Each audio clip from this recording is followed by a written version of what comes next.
The autumn breeze rustled through the trees at Cedar Grove Park as families enjoyed a peaceful Saturday afternoon.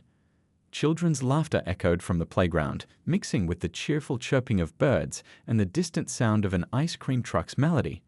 Near the modern playground equipment, a woman in her mid-30s stood watching her son play on the swings while occasionally glancing at her phone. She had been having a perfectly ordinary day up until that moment, grocery shopping in the morning, followed by her son's soccer practice, and now some playground time before heading home to prepare dinner. The park had always been her go-to spot for letting her energetic 6-year-old burn off some steam, and she knew most of the regular families who visited. As she looked up from her latest social media scroll, something caught her attention. Through the maze of swing sets and slides, she spotted a tall black man walking hand in hand with a young white girl who appeared to be around 7 or 8 years old. The girl had light blonde hair pulled back in a messy ponytail, wearing a pink backpack covered in unicorn stickers. The man wore business casual attire, a light blue button-down shirt with rolled-up sleeves and khaki pants. The woman's maternal instincts kicked in as she noticed the girl dragging her feet slightly, looking tired and somewhat resistant. The man seemed to be gently but firmly leading her toward the parking lot. "Come on, sweetie," she heard him say. "We need to get home now." Her heart started beating faster. Something about this scene didn't sit right with her. She had never seen this man or the girl at the park before, and their physical differences set off alarm bells in her mind. The girl's apparent reluctance to leave only heightened her suspicions. She quickly called her son over from the swings, keeping one eye on the pair as they made their way across the playground. Other parents seemed occupied with their own children, paying no attention to what she increasingly convinced herself was a suspicious situation. The woman's mind raced through recent news stories about child abductions and trafficking. She had seen too many social media posts about children being taken in broad daylight, right under people's noses. What if this was one of those situations? What if everyone's reluctance to get involved was allowing something terrible to happen? Her palms grew sweaty as she gripped her phone tighter. The man and girl were getting closer to the parking lot now. The girl looked back toward the playground longingly, clearly not wanting to leave. The woman's fingers hovered over her phone's keypad as she debated what to do. In that moment, she made a decision that would set off a chain of events affecting multiple lives. She couldn't just stand by and do nothing, not when a child might be in danger. But what she didn't realize was that her own biases were about to create a situation that would force everyone involved to confront uncomfortable truths about prejudice, family, and judgment in modern society. With determination in her steps and righteousness in her heart, she began walking toward the pair, her phone at the ready. She had no idea that her next actions would not only disrupt an innocent family's afternoon, but also spark a viral moment that would make her question everything she thought she knew about appearances and assumptions. The cool autumn air suddenly felt charged with tension as she approached them, ready to intervene in what she believed was a potentially dangerous situation. Little did she know, she was about to learn a valuable lesson about the dangers of jumping to conclusions based on appearances alone. Her heart pounding against her chest, the woman quickened her pace across the playground. The crunch of wood chips under her feet seemed to match her racing pulse as she approached the man and girl. "Excuse me," she called out, her voice sharper than she'd intended. "Stop right there."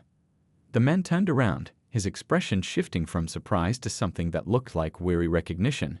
He'd seen that look before, the suspicion, the assumptions. The little girl pressed closer to his side, her unicorn backpack swaying slightly with the movement. "Can I help you?" he asked calmly, his voice carrying the measured tone of someone who worked with people professionally.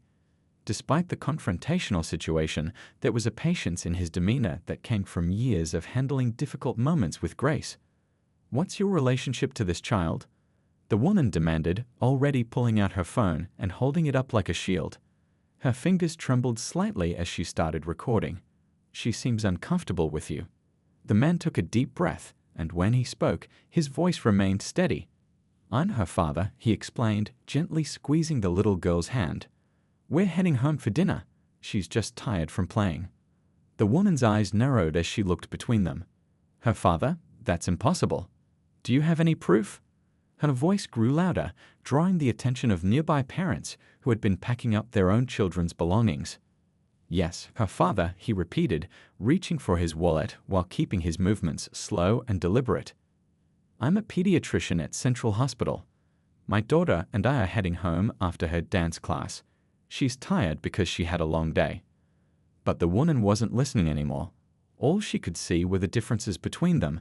All she could hear were the warnings from news reports and social media posts about children being taken. The girl's apparent exhaustion registered in her mind as distress, the man's calmness as suspicious composure. I'm calling the police, she announced, her thumb already dialing 911. Something's not right here. A small crowd had begun to gather, drawn by the confrontation. Some parents pulled their children closer, while others watched with uncertain expressions, unsure whether to intervene. The little girl, now fully aware of the situation, looked up at her father with worried eyes. "Daddy, why is she being mean?" she asked, her voice trembling. "I just want to go home." The man knelt down to his daughter's level, speaking softly to her, while keeping one eye on the woman with the phone. "It's okay, sweetie. Sometimes people don't understand that families can look different from each other. We'll sort this out." More parents had gathered now, forming a loose circle around the scene.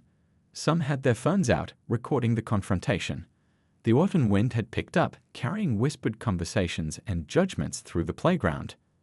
"I have photos," the man offered, trying to keep the situation from escalating further. "I have our adoption papers on my phone. I can show you." "Save it for the police," the woman cut him off, her voice shaking despite her attempt to sound authoritative. She was convinced she was doing the right thing, protecting a child from danger. The fact that she might be wrong, that she might be causing harm rather than preventing it, hadn't yet entered her mind. The little girl began to cry softly, the stress of the situation finally overwhelming her. Her father's expression changed then, a flash of pain crossing his features as he watched his daughter's distress. He tried to protect her from moments like this, but here they were, standing in a playground being treated like criminals because of how they looked. The sound of approaching sirens filled the air, and the man's shoulders tensed. He'd been through similar situations before, but it never got easier. As red and blue lights began to flash at the edge of the park, he held his daughter closer, preparing himself for what was to come. The woman stood her ground, phone still recording, certain she was doing the right thing even as doubt began to creep into the edges of her consciousness. The next few minutes would change everyone's perspective on family, prejudice, and the power of assumptions. As the police cars pulled into the parking lot, the autumn sun cast long shadows across the playground, marking the moment when a simple trip to the park turned into a lesson about judgment that none of them would soon forget. The police cars pulled into the parking lot, their lights painting the playground equipment in alternating flashes of red and blue. 2 officers stepped out, approaching the growing crowd with measured steps. The gathering of onlookers had swelled to nearly 20 people, some still recording with their phones, others whispering among themselves. The little girl's cries had quieted to soft hiccups as she pressed her face against her father's leg. Her unicorn backpack, once bouncing with after-school excitement, now hung limply from her shoulders. The father kept his hand gentle but protective on his daughter's shoulder, his other hand already reaching for his wallet. "What seems to be the problem here?" asked the first officer, a veteran with graying temples who'd seen his share of misunderstandings. His partner, younger and more cautious, positioned herself slightly to the side, taking in the scene. The woman who'd made the call stepped forward immediately, her phone still recording. "I saw this man trying to leave the park with this little girl," she explained, her voice carrying across the now silent playground. "She was resistant, and they clearly aren't related. I'm concerned for her safety." The father spoke next, his voice steady despite the situation. "I'm this child's adoptive father," he explained. "I have all our documentation. We were simply leaving the park because it's getting late and we need to head home for dinner." The older officer nodded, maintaining a professional demeanor. "Ma'am, could you lower your phone for a moment?" "Sir, do you have some identification we can see?" As the father reached for his wallet, a mom from the crowd suddenly spoke up. "Wait, I recognize him. He's Dr. Anderson's husband. Their family comes to my daughter's dance studio." Her voice carried a mix of realization and embarrassment for not speaking up sooner. The little girl, hearing a familiar reference, lifted her tear-stained face. "Mrs. Chen? She called out, recognizing the voice. "Daddy, that's Lily's mom." The woman who'd made the accusations faltered slightly, her phone lowering an inch or two. But she pressed on. "That doesn't prove anything. We need to be sure." The younger officer approached the father and daughter, kneeling down to the girl's level. "Hey there, sweetheart. Can you tell me a bit about your family?" The girl wiped her eyes with her sleeve, her voice growing stronger. "I have 2 dads and a big brother and our dog Cookie. My daddy here is a doctor who helps kids, and my other daddy teaches music. We had pizza last night and watched my favorite movie with the talking dragons." As she spoke, the father pulled up photos on his phone, family vacations, birthday parties, ordinary moments of their life together. Each swipe revealed another snapshot of their family's joy. The girl blowing out candles on a birthday cake, playing in the snow with her brother, both dads helping her ride a bike. The older officer reviewed the father's ID and documentation, which matched perfectly with the adoption papers he pulled up on his phone. The crowd began to shift uncomfortably, the atmosphere changing from suspicion to shame. "Look at her backpack," one onlooker whispered to another. "It's got World's Best Dad written on it in marker. How did we miss that?" The woman who'd made the call stood frozen, her phone now completely lowered, as the reality of her actions began to sink in. The father's calm demeanor throughout the ordeal now seemed even more remarkable given the unfairness of the situation.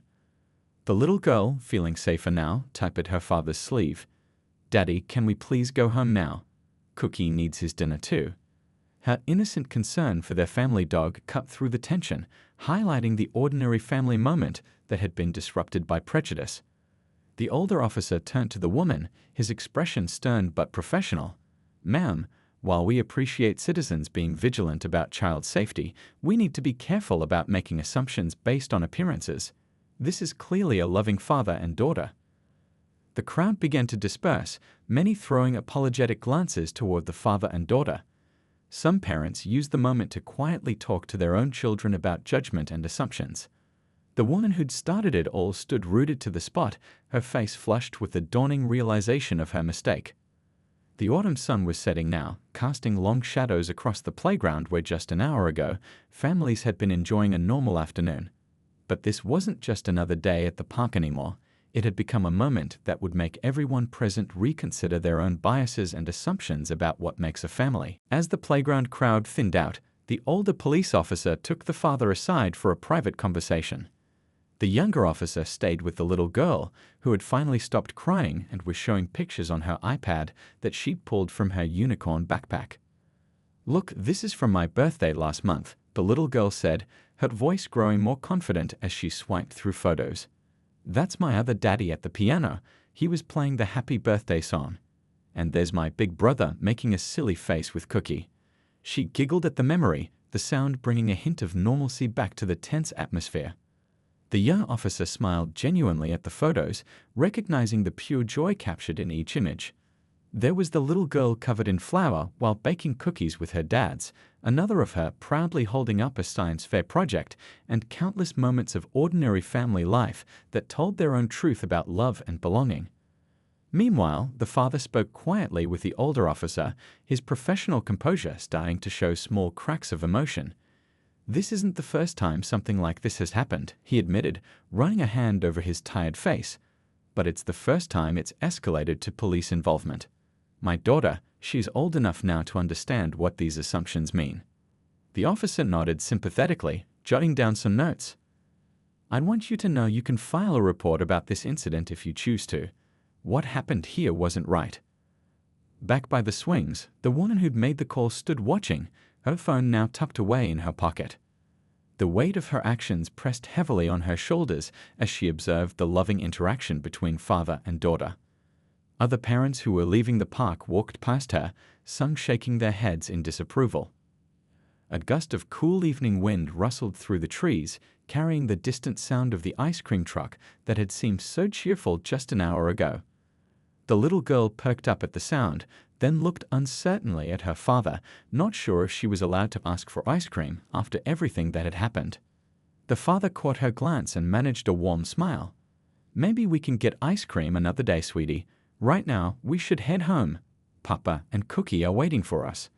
His voice carried the gentle authority of a parent who knew their child needed the comfort of routine after such an upsetting experience. The younger officer closed the iPad case and handed it back to the little girl. "You have a beautiful family," she said sincerely. "Thank you for sharing your pictures with me." Just then, the father's phone buzzed, his husband calling to check why they were late. The little girl's face lit up. "Can I talk to Papa?" she asked, momentarily forgetting her ordeal in her excitement to share something with her other father. As the father handed her the phone, the woman who'd caused the scene finally found the courage to step forward. Her hands trembled slightly as she approached the father. The officers watched carefully, ready to intervene if needed. I made a terrible mistake," she began, her voice barely above a whisper. "I let my assumptions, my prejudices, I'm so sorry." Tears welled up in her eyes as she watched the little girl chattering happily to her other father on the phone, describing the playground and carefully avoiding mention of what had happened. The father looked at her for a long moment, years of similar experiences reflected in his eyes. When he spoke, his voice was firm but not unkind. "I appreciate your apology, but I hope you understand that sorry isn't enough.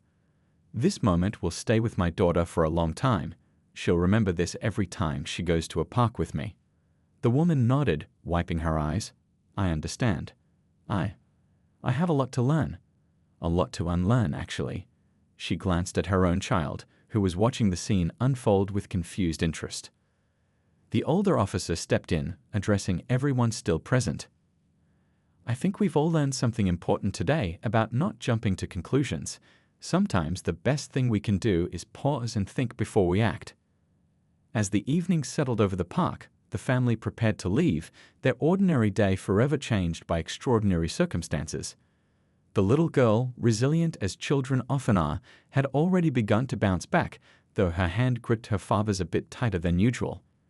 The incident would become more than just another painful experience. It would spark conversations about family, love, and acceptance that would ripple through their community in the days to come. The truth had a way of settling over the park like the evening dew, quiet but impossible to ignore. As the officers finished their report, the remaining onlookers witnessed something unexpected, a moment of genuine human connection emerging from the chaos of prejudice and misunderstanding. The father's phone buzzed again, this time with a text from his husband saying he was on his way to pick them up. The little girl, still holding her father's hand, looked up at him with tired eyes. "Daddy, is Papa coming to get us?" she asked, her voice small but hopeful. "Yes, sweetie. He'll be here in a few minutes," the father replied, giving her hand a gentle squeeze. The older officer was just finishing up his paperwork when a silver SUV pulled into the parking lot. A well-dressed man jumped out of the driver's seat, concern etched across his face. The little girl's face lit up instantly. "Papa," she called out, running to meet him. He scooped her up in a big hug, and for a moment, everyone present could see what they'd failed to recognize earlier: the simple, beautiful reality of a family's love. The woman who'd made the call stood watching this reunion, her own child now by her side, tugging at her sleeve with questions. "Mom, why was everyone upset? Why were the police here?" Her son's innocent questions made her realize she'd have to explain her actions not just to others, but to her own child. The two officers exchanged glances as they observed the scene. The younger officer pulled out a small notebook and approached the family. "We're going to make sure this incident is properly documented," she explained. "No family should have to go through this kind of profiling." The father's husband joined the conversation, his arm protectively around their daughter. He listened as the officers explained what had happened, his expression shifting from concern to sadness to determination. Unlike his husband, who'd remained remarkably calm throughout the ordeal, he couldn't hide his emotional response. "Do you know how many times we've had to prepare our children for moments like this?" he asked, addressing no one in particular but speaking loudly enough for everyone to hear. "We've had to teach them that some people won't understand our family, that they might question our love or our right to be together." The little girl, still in his arms, reached up to wipe a tear from his cheek. "It's okay, Papa. Daddy showed them our pictures, and the nice police lady said we're a beautiful family." Her simple words carried more weight than any adult argument could. Meanwhile, other parents who had stayed behind began sharing their own reflections. One mother approached the family with her teenage son. "I'm sorry I didn't speak up sooner," she admitted. "I recognized you from the hospital. You treated my son last year when he had pneumonia. You were so kind to our family, and we just stood here while yours was being hurt."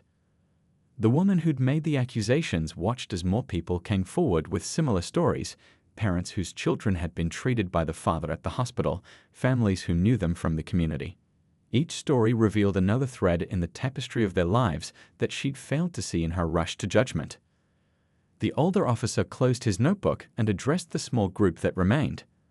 "Sometimes the most important police work we do isn't about catching bad guys," he said thoughtfully. "It's about helping people see each other for who they really are." The autumn evening had grown cooler, and the playground lights were starting to come on. The little girl had moved from one father's arms to sit on the other's shoulders, her unicorn backpack now safely stowed in their car. Despite the emotional toll of the day, she'd shown remarkable resilience. "Can we get pizza for dinner?" she asked, her question drawing gentle laughter from those nearby, a reminder that even after difficult moments, life goes on with its simple pleasures and ordinary requests. As the family prepared to leave, the woman who'd started it all took one final step forward. "I know I can't undo what I did," she said, her voice shaking slightly. "But I want you to know that I'll never forget this lesson. I'll make sure my son grows up understanding that families come in all forms and love doesn't have to look any particular way." The father nodded, acknowledging her words without diminishing the impact of her actions. The truth of the evening, both its pain and its potential for growth, hung in the air like the last rays of sunlight, illuminating a path forward for everyone involved. The next morning dawned crisp and clear, but the events at the park had already spread through the community like ripples in a pond. Someone had posted a video of the incident online, and within hours, it had been shared thousands of times. The local news stations were calling it a teachable moment about prejudice and modern families. The father sat at his kitchen table, scrolling through messages on his phone while his daughter ate breakfast. She was wearing her favorite space-themed pajamas, happily munching on cereal while their dog Cookie sat hopefully beside her, waiting for dropped crumbs. "Your patients' families are showing so much support," his husband said softly, placing a fresh cup of coffee in front of him. The hospital where he worked as a pediatrician had been flooded with messages from parents sharing stories about his kindness and care for their children. The little girl looked up from her cereal. "Daddy, can I still go to dance class today?" she asked, her voice carrying a hint of worry. After yesterday's events, even simple questions carried new weight. "Of course you can, sweetheart," her father assured her. "We can't let fear stop us from living our lives." He shared a meaningful look with his husband, both knowing they'd have many more conversations about this with their children in the years to come. Meanwhile, across town, the woman who'd made the accusations sat in her living room, watching the video of herself that had gone viral. Her son played with his toys nearby, occasionally glancing at his mother's tears with confusion. Her phone kept buzzing with notifications, some messages of criticism, but also unexpected ones of support from people who admitted they might have made the same mistake. The reality of her actions, now viewed by thousands, forced her to confront her own biases in a way she never had before. She picked up her phone and, with trembling fingers, began to write a public apology. Not just a simple "I'm sorry," but a deep reflection on how unconscious bias can hurt innocent families. As she wrote, her son climbed into her lap. "Mom, why are you crying?" he asked, touching her cheek gently. "Because sometimes grown-ups make mistakes," she answered honestly. "And when we do, we need to learn from them and try to make things better." Back at the father's house, the family's older child, a teenager, was helping his little sister get ready for dance class. "You know what?" he said, tying her dance shoes. "I think you're the bravest person I know." His sister looked puzzled. "Why?" "Because even after yesterday, you still want to go dance and do normal things. That's really brave." Their fathers watched this interaction from the doorway, hearts full of both pride and sadness. They'd worked so hard to create a safe, loving home for their children, but they couldn't always protect them from the world's prejudices. The father's phone buzzed with a message from the dance studio. The owner wanted to organize a special event celebrating diverse families in their community. "Sometimes," he told his husband, "good things can come from difficult moments." Later that afternoon, as the father walked into the hospital for his shift, something unexpected happened. The parents in the waiting room, people from all backgrounds and family structures, stood up and applauded. Many held signs reading "Love makes a family" and "Thank you, doctor." One elderly patient's grandmother approached him with tears in her eyes. "You took care of my grandbaby last month when she had that awful fever," she said. "Never once did I think about what your family looked like. I just knew you were a wonderful doctor who helped my girl feel better." The woman who'd made the accusation saw this scene play out on the local news that evening. She watched as the reporter interviewed various community members about family, acceptance, and the danger of assumptions. Her public apology had been shared widely, sparking important conversations about bias and privilege. Her son sat beside her, coloring a picture. "Mom," he said suddenly, "can I give this to the little girl? It's a picture of her and her family." He held up his drawing showing stick figures of different heights and colors, all holding hands. Through her tears, she smiled. "Yes, honey, I think that would be very nice." She realized that while she couldn't change what had happened, she could help shape how her child saw the world.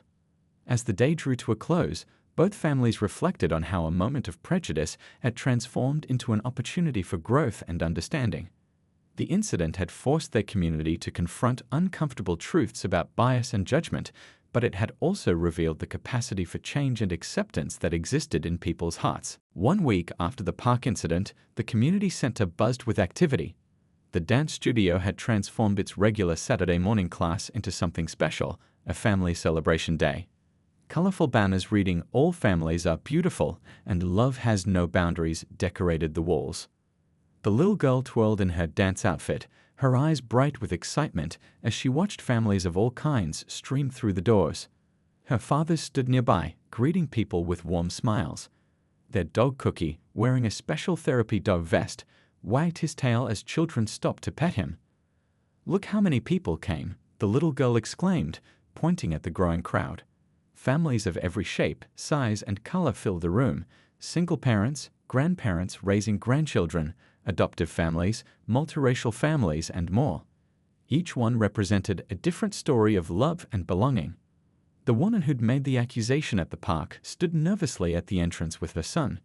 She'd been personally invited by the family, part of their effort to transform a negative experience into an opportunity for growth. Her son clutched his carefully colored picture, eager to give it to his new friend. The father, still in his hospital scrubs from an early morning shift, walked over to welcome them. "I'm glad you could make it," he said sincerely. The woman's eyes welled with tears, but this time they were different from the tears of shame she'd shed last week. "Your daughter's dance teacher told me about all the families you've helped," she said softly. "How you've paid for dance lessons for kids who couldn't afford them, how you treat everyone's children at the hospital with such care. I was so wrong about you, about everything." Her son, unable to wait any longer, stepped forward with his drawing. The little girl, spotting him, rushed over to see what he was holding. "This is for you," he said shyly. "I drew your whole family, see? And look, I put Cookie in too." The children's natural ability to move past differences and form friendships touched everyone watching. Soon they were sitting together, the boy asking questions about dance class, while the little girl showed him some basic steps. The dance studio owner stepped to the front of the room, tapping a microphone. "Today isn't just about dancing," she announced. "It's about celebrating all the ways love makes a family." She went on to explain that they were starting a scholarship program for children from diverse backgrounds, inspired by the family's story. Throughout the morning, people shared their own stories. A grandmother spoke about raising her grandchildren after losing her daughter. A single father talked about adopting his son. Each story added another thread to the tapestry of their community. The father's husband, who taught music at the local school, sat down at the piano. The familiar notes of a popular song filled the air, but he changed the lyrics to celebrate different kinds of families. Soon, children and adults alike were singing along, their voices joining in harmony. During a quiet moment, the older officer who'd responded to the incident last week stopped by. He wasn't in uniform today. He'd come with his own family to show support. "You know," he told the father, "in 20 years of police work, I've learned that the best way to fight prejudice is to bring people together like this." The little girl's teenage brother, who'd been quiet through much of the event, suddenly spoke up. "Dad, Papa, can we make this a regular thing? Not because of what happened, but because it's important for people to see that families like ours are normal." As the afternoon wound down, the woman's son and the little girl had become fast friends, planning playdates and sharing snacks. Their parents watched them with hope, seeing how easily children could teach adults about acceptance and love. The father gathered everyone for a group photo, Cookie sitting proudly in front. "This is the real story," he said, looking at all the smiling faces. "Not what happened at the park, but what happened after, how our community chose love over fear, understanding over prejudice." The woman who'd started it all stood at the back of the group, her son by her side. She'd learned that growth often comes from our most uncomfortable moments, and that it's never too late to change.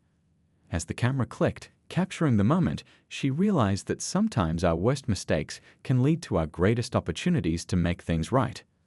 The little girl's final twirl of the day seemed to sum up everything: joy, resilience, and the pure beauty of being exactly who you are.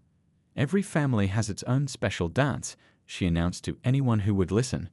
"And they're all perfect, just the way they are." As families began to head home, carrying new friendships and understanding in their hearts, it was clear that what had started as a moment of prejudice had blossomed into something beautiful, a community united in celebrating the many ways that love makes a family.